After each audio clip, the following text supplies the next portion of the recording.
Welcome to One Chemistry. This is 365 Chemistry series. Daily one question for you. Here cyclopentadiene is given. You have methyl group in the first position. You are using sodamide. You have to find what will be the final product. Basically the question is about where is the reaction center.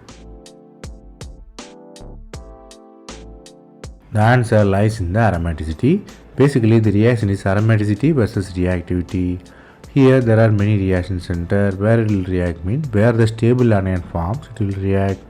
The proton removed from the fifth position is stable because it forms aromatic stable anion. It has 6 pi electron, planar and conjugated. So according to the Hückel rule, it is aromatic.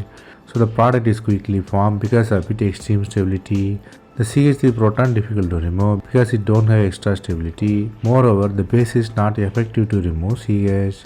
So our answer will be anion influence product formation.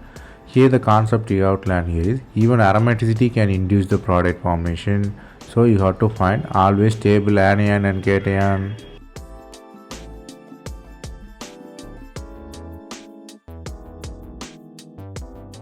That's all from this video. Thanks for watching.